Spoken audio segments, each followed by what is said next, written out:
वालदा की, शेख अब्दुल कादिर जिलानी की रहमतुल्लाह अलैह। शेख अब्दुल कादिर जिलानी रहमतुल्लाह अलैह अल्हम्दुलिल्लाह तौहीद पे थे और उन्होंने इस शहर हिंदुस्तान में इस्लाम का दीन फैलाया। उनका बड़ा हाथ है और वो तौहीद पे थे, इस्लाम का सही पैगाम घरों तक पहुंचाया। और उनकी वालदा ने शेख अब्दुल कादिर जिलानी रहमतुल्लाह अलैह को सिखाया था कि बेटा तू हमेशा सच बोलना, कभी झूठ मत बोलना, चाहे तेरा नुकसान हो चाहे तेरी जान जाए। एक वक्त जब शेख अब्दुल कादिर जिलानी रहमतुल्लाह अलैह जब एक सफ़र कर रहे थे तो उनकी वालदा ने कुछ अशरफियाँ उनके कपड़े में सी दी ताकि वो गुम न जाए, ताकि कोई उन्हें चोरी न करे। जब वो सफ़र पे निकलते हैं तो एक डाकुओं का ग्रुप उन्हें पकड़ लेता है और जब जांच पड़ताल करने के बाद कुछ पैसा नहीं मिलता है तो वो डाकू कहते हैं शेख अब्दुल कादिर जिलानी रहमतुल्लाह अलैह से, क्या तेरे पास कुछ पैसे नहीं? उन्होंने कहा हाँ है, मेरी माँ ने मेरे कपड़ों में सी ली है, और वो जगह दिखाते हैं। वो डाकुओं ने कहा कि अगर ये बच्चा हमें नहीं बताता तो हमें कभी ये अशरफियाँ नहीं मिलती है। वो इतने खुश हुए इस बच्चे के ईमानदारी से और पूछा कि तुमने हमें सच क्यों कहा? तो उसने कहा कि मेरी माँ ने मुझे सिखाया है कि कभी झूठ नहीं बोलना, चाहे मेरी जान जाए। वो डाकू इतने खुश हुए कि उन्होंने डाका डालना छोड़ दिया। होती तो अल्लाह फरमाते हैं हमारे नेक लोगों का जज्बा होता है कि उनके घर में क्या माहौल हो, ऐसा कि आंखें देख के ठंडी हो जाएं। तो आंखें पबजी वाले को देख के कभी भी ठंडी नहीं होती। आपकी बच्ची मोबाइल पे लगी हुई है सुबह शाम है, उसको भी सेटिंग कराई हुई है, उल्लू बनाया हुआ है, सिर्फ तुम लिखा हुआ है उसके लिए ना, उधर भी सिर्फ तुम ही 25-30 होते हैं सही है ना।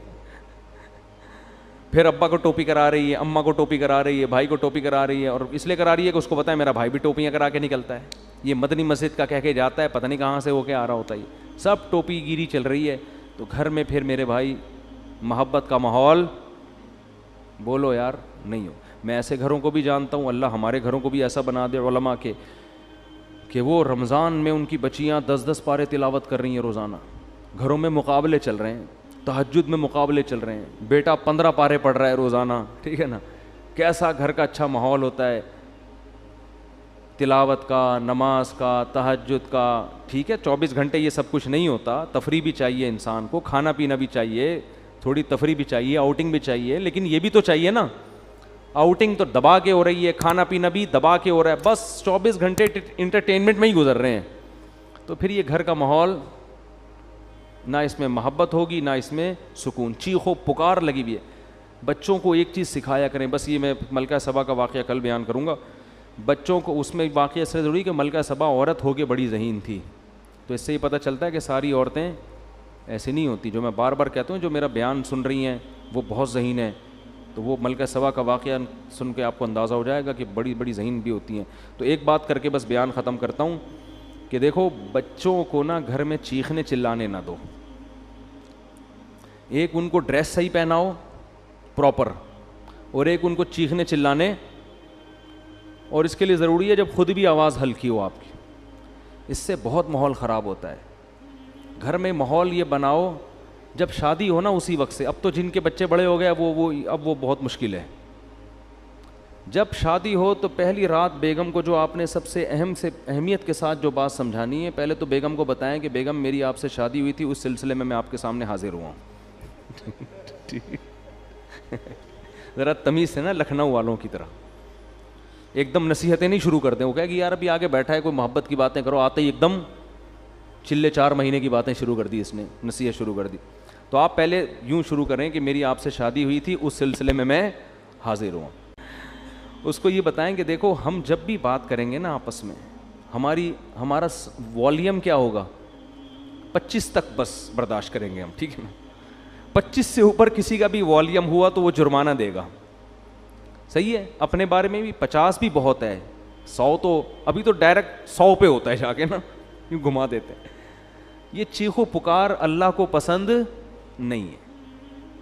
वग़ज़ुज़ मिन सौतिक, कुरान कह रहा है अपनी आवाज़ों को पस करो। मैं भी ये नसीहत इसलिए कर रहा हूँ कि अल्लाह मुझे भी तौफीक दे। ये मतलब नहीं है कि मेरा वॉल्यूम बहुत ही धीमा धीमा और बड़ी तमीज़ से, तो घर में सब कुछ चल रहा होता है, लेकिन तकरार करने से फ़ायदा ये होता है कि अल्लाह तौफीक दे दे। सीखने वाले हैं ना हम सब।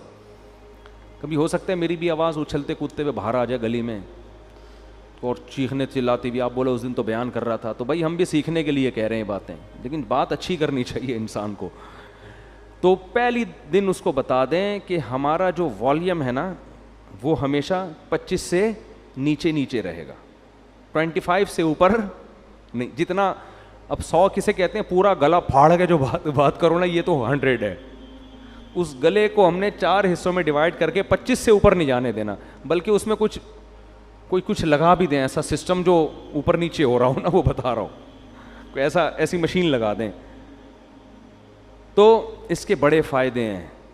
उससे जब बच्चे आपके पैदा होंगे वो भी कैसे, तमीज़ से। ऐसा खूबसूरत माहौल बनेगा ना आपके घर, तमीज़, अदब। सही है ना।